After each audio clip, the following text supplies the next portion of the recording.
Hello all, బాగున్నారా అందరూ? First time channel చూసేవాళ్ళు సబ్స్క్రైబ్ చేయండి, లైక్ చేయండి. వీడియో నచ్చితే మీ ఫ్రెండ్స్కి ఫ్యామిలీస్ అందరికీ షేర్ చేయండి.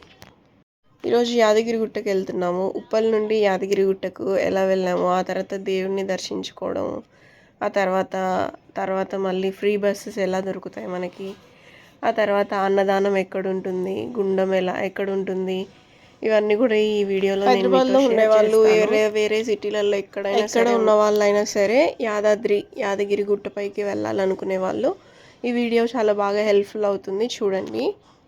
ఇది 2025 ఎండింగ్ లేటెస్ట్ వీడియో, యాదగిరి అప్డేట్స్. ఏ సిటీలో నుంచి వచ్చే వాళ్ళైనా సరే ఉప్పల్ ఎక్స్ రోడ్ ఉంటుంది కదా, అక్కడ ఆగేసి మామూలుగా యాదగిరి గుట్టకి వెళ్ళే రూట్ దగ్గరికి రావాలి, బస్ స్టాప్ దగ్గరికి. అక్కడ ఉంటాయన్నమాట స్పెషల్గా యాదగిరి గుట్టకి వెళ్ళే రూట్ బస్సెస్ ఇక్కడ ఆగుతాయని అక్కడ ఆగామంటే, తెలంగాణలో ఉండే లేడీస్కి అయితే మనం నార్మల్గా ఆధార్ కార్డ్ చూపిస్తే 0 టికెట్ ఇస్తారు. తెలంగాణ కాకుండా ఆంధ్ర లేదా వేరే స్టేట్స్ నుంచి వచ్చే వాళ్ళకైతే టికెట్ తీసుకుంటారు. ఇంకా జెంట్స్కి అయితే నార్మల్గానే టికెట్ తీసుకుంటారు. తెలంగాణలో ఇప్పుడు ఆడవాళ్ళకి టికెట్ 0 చేసినప్పటికీ జెంట్స్ దగ్గర డబల్ ప్రైజింగ్ టికెట్ తీసేసుకుంటున్నారు.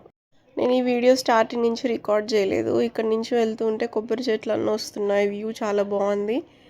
కొండలు కూడా చూస్తున్నాను. ఇంకా దగ్గరికి వచ్చేసామా అన్నట్టు అంత అద్భుతంగా ఉంది. మనం యాదగిరి గుట్టకు దగ్గరలో వస్తున్నామని ఎలా తెలుస్తుందంటే, ఇంకా అన్నీ ఫుల్గా లాడ్జెస్, ఎక్కడ చూసినా కానీ రోడ్ నిండా లాడ్జెస్, హోటల్సే ఉంటాయి. లోకల్గా ఉండే వాళ్ళకైతే లాడ్జెస్, హోటల్స్ ఏం అవసరం లేదు, నార్మల్గా వచ్చి దర్శనం చేసుకొని మళ్ళీ రిటర్న్ వెళ్ళిపోతారు. బట్ లాంగ్ నుంచి వచ్చే వాళ్ళు ఉంటారు కదా, వేరే స్టేట్స్ నుంచి, ముందే వచ్చేసి నైట్ స్టే చేసి ఎర్లీ మార్నింగ్ దర్శనం చేసుకొని హోటల్ నుండి చెక్అవుట్ అయ్యి వెళ్ళిపోతారు. మనం వచ్చేసాము ఆల్రెడీ యాదగిరిగుట్ట దగ్గరికి. చూస్తున్నారా వ్యూ అసలు దూరం నుంచి? మేము లాస్ట్గా 4 years బ్యాక్ వచ్చాము, మళ్ళీ ఇప్పుడు వచ్చాము. అసలు చాలా మారిపోయింది మొత్తము. కార్లలో, బైక్లలో వచ్చేవాళ్ళు డైరెక్ట్గా వెళ్ళిపోవచ్చు, బట్ మేము బస్కి వచ్చాము. బస్ రూట్ మీకు చెప్తున్నాను కాబట్టి. మనం ఉప్పల్లో ఎక్కే బస్సు వచ్చేసి డైరెక్ట్ కొండ మీదకి అయితే తీసుకెళ్ళదు, స్వామి దగ్గరికి. బస్ స్టాండ్లో వచ్చి ఆపేస్తుంది. కొన్ని బస్సెస్ అయితే డైరెక్ట్ కళ్యాణకట్ట అని ఉంటుంది అక్కడ. ఉప్పల్ నుంచి డైరెక్ట్ ఇంకా కొండ మీదకే వెళ్ళిపోతాయి అన్నమాట. కొండ మీదకి కాదు, కళ్యాణకట్ట వరకే ఏ బస్సెస్ అయినా వెళ్ళేది.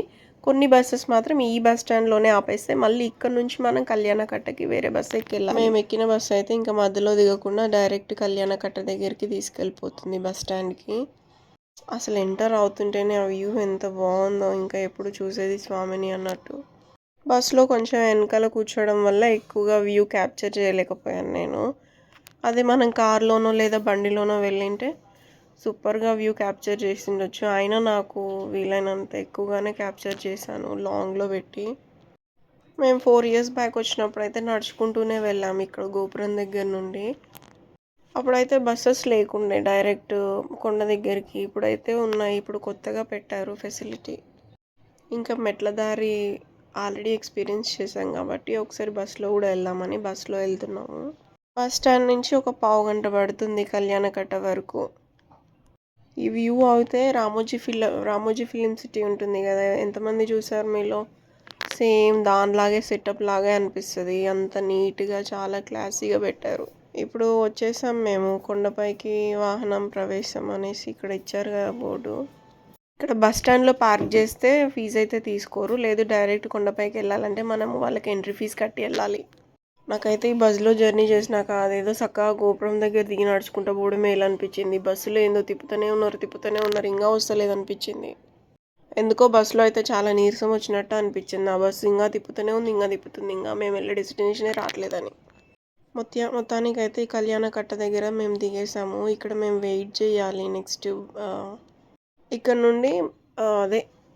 నుండి ఇంకా డైరెక్ట్ కొండపైకి బస్సెస్ పెట్టారు. 3-4 బస్సెస్ పెట్టారు ఫ్రీగా. ఇంకా ఎనీ టైం అవి వచ్చి పోతూ ఉంటాయి. ఇదిగోండి ఓ బస్సు వచ్చింది, ఇంక ఈ బస్సు ఎక్కేసి వెళ్తున్నాం మేము. ఇక్కడ నుండి కొండపైకి ఒక 10-15 నిమిషాలు అయినప్పటికీ అదేదో గంటలు ప్రయాణం అన్నట్టు జనాలు కొట్టుకుంటున్నారు. నువ్వు ఫస్టా నేను ఫస్టా అని. ఇంకా సీట్లలో బ్యాగులు, కర్చీఫ్లు ఇవన్నీ వేసుకొని సీటు కూడా ఆపుకుంటున్నారు. అంటే మేము కూడా అలానే చేసాం అనుకోండి. ఇంకా అదొక ఎక్సైట్మెంట్, ఇంకా మనం దేవుడి దగ్గరికి వెళ్తున్నాం తొందరగా అనేసి. నిజంగా చెప్తున్నాను, నడుచుకుంటూ పోయేది ఎంత సింపులో, ఈ బస్సులో పోవడం అయితే మస్తు కాంప్లికేట్ అనిపించింది నాకైతే. అసలు చాలా ఎక్కువ జర్నీ అనిపించింది. యాదగిరి చుట్టూ మంచి మంచి వెంచర్స్ కూడా వేస్తున్నారు. ఇంకా ఫ్యూచర్లో బాగా డెవలప్ అవుతుంది అనుకుంటాను ఈ ప్లేస్. రీసెంట్గా ఈ సాటర్డే ఈ వీడియో చూసే వాళ్ళు ఎంతమంది వెళ్ళారు యాదగిరి గుట్టకి కమెంట్ చేయండి.